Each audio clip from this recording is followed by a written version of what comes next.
respected Secretary Sir, CMM Ma'am, teachers and our guest teachers. Today, we all have assembled here, gathered here to discuss modern education, to discuss exactly what the topic is? Discussion on the modern education system. So, let me tell you that modern education is undergoing a massive transformation, shifting from traditional rote learning to dynamic student-centered approach. The evolving landscape of education emphasizes flexibility. So flexibility means, I'm sure you all are aware of the flexibility. How flexible the modern education system now is. Earlier it was 10 plus 2, now it is 5 plus 3 plus 3 plus 4. But flexibility means it has many entry and exit points. Like you can enter the education system, a higher education system at any time and you can exit it. For example, if you are undergoing a 3 years graduation course, then at that time you can get certificate course in 1 year, and in 2 years you can get diploma course, and 3 years you can get the degree course. So this is available now. In this situation, what you can do, you can switch any kind of job, any kind of education or degree you are taking and do something else and then again come back. Also, there is no boundary of this one stream system, because earlier it was you have science stream, commerce stream or humanities, but now you can take the subjects in a mixed up way. Like a science stream student can also take a subject which is of arts or humanities. So there you can see that there are lots of flexibility in the modern education system, and also it is technology integrated.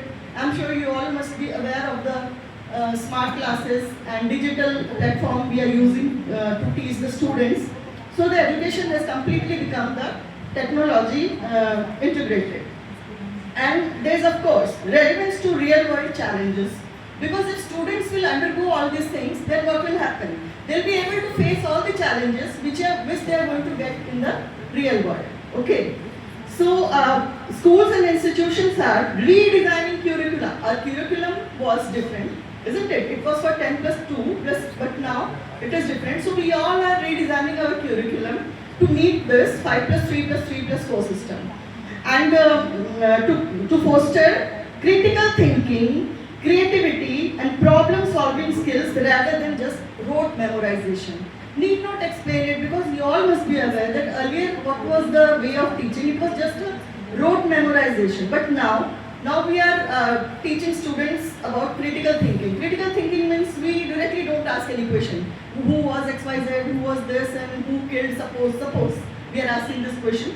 We don't ask it this way. Instead what we do is, we give them open this one end, like who do you think did it, or do you think it is okay? I mean, always give them, we always give them something to think and answer, instead of who did XYZ thing, isn't it? So critical thinking, we give open-ended questions instead of what is the answer and what do you think. So what does it do? It encourages curiosity, isn't it? Students will be getting more curiosity, and we should teach them tech evaluation, isn't it? Instead of directly asking them questions, and debates and all should be introduced among the students, so that they learn many things instead of just a single topic, whatever we are teaching. Now, if we talk about problem solving condition is like, suppose we can teach students in a very simple way, like we teach small children of mending the toys. What we do, if a toy is broken, we give them that toy to join, to mend it. So this is what, they are becoming mentor, they are becoming the senior. So they are learning what? To solve the problem, or just to make small bits of a big problem and solve it in a small bits. So what will happen? They learn to solve big problems in a small bit solving way, isn't it? So in this way, we are also making them aware of problem solving in this one situations. Creativity, as we all know, creativity is must, it is needed. In creativity, we should not go for the perfection, but we should go for the process. Let's give them to create something with their own brain, with their own thinking, with their own inventions, but we should not think for the perfection.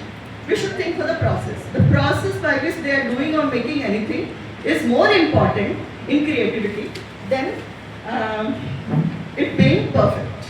Now let's talk about the change it. So now we talk about the innovative teaching methodologies, because teaching methods are also not different. It's not just what earlier teachers used to teach in the classroom. We have different teaching methodologies. Like innovative teaching methodologies are at the heart of this change. Techniques such as project-based learning. Project-based learning, I'm sure you all know, you all must be giving lots of projects to the students, and you must be aware of its importance also. Suppose you are simply giving them any topic, or you are teaching them by discussion or lecture method. That won't that won't stay for much time in their brain. Instead, you give a project. Because if you give a project, what will happen? They'll go back home, they'll search online, they'll search offline, they'll study, they'll create something, they'll make something, and while doing or while making that project, they are going to learn a lot. In compared to what you would have done in the classroom, just delivering lectures or discussion. So giving project is the best method where your creativity and your skill, everything is being used. If you give a project work, or if you use project method for the students to learn. So you see, we all are discussing evolution in the modern education, isn't it? So now the next is, we can also teach them in a flipped classroom way. Now thing is, what is a flipped classroom way? It's also a very simple thing. We deliver lectures or discuss in the classroom. Instead, what we do, that we give them some topic and ask them to learn at home, online, or from any book, or wherever possible. They can collect data, they can learn everything.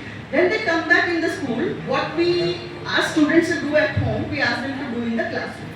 That means by using those data or those things, whatever they have learned at their home, they'll create or they'll make in a group, they'll make the answer.